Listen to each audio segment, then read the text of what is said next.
roughly July of last year, or may have finished up like around maybe February. So we haven't quite done our grand opening yet. You know, we're still in the process of doing our press release and all that kind of stuff. We just got our signs made and new flyers and all that. So. Yeah. All right. Well, I have my questions on my phone. So Great. Fantastic. What class are you guys taking? we're in global history too for sophomores at San Jose High. All right. Yeah. Yeah. Okay. So you said you practice how do you pronounce it? Mahayana. Mahayana Yeah. Buddhism. So what exactly are there any like major differences in your beliefs compared to like Tibetan Buddhism or Theravada? Definitely the Theravada.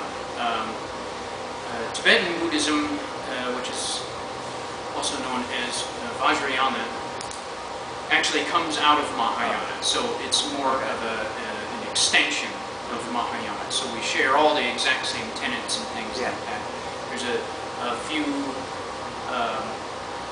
differences in that Tibetan Buddhism, or in Vajrayana, we begin working with tantras and yidams, which are visualization practices with specific deities and things, which you may not have in regular Mahayana.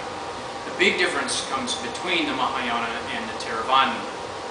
And historically, way back in the day, Theravada was known as Hinayana, but we don't use that term anymore because it's very derogatory, which meant the small vehicle, and the Mahayana meant the great vehicle. And so Vajrayana means the diamond vehicle, right? So those are the difference in names. Now, the Theravadan path, the main difference is that their primary focus is on the monastic code. So they're more monk type.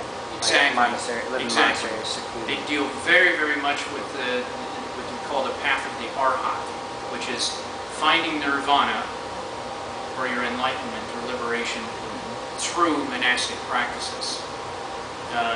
In the Mahayana, the focus shifts from the monastic path to what we call bodhisattva path, which can be shared. I mean, there's a lot of monastics that are bodhisattvas that take those vows. But then the shift is that now the householder has equal opportunity to become fully enlightened. The bodhisattva path is the vow that we refrain from entering into full nirvana or into this total liberation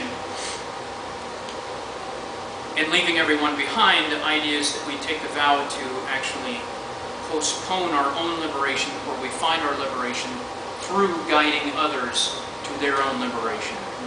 So it's kind of, instead of building a raft just for myself to get to the other shore, I build a giant ark and put as many people as I can on it. So that's the idea behind the Mahayana. And Vajrayana is the same principle. It still has the bodhisattva ideology behind it. It's the underlying tenet. In other words, even Tibetan Buddhism will not work without the ideas of the bodhisattva. So that's like instead of a monastery, that's the point of the center, right? Is to draw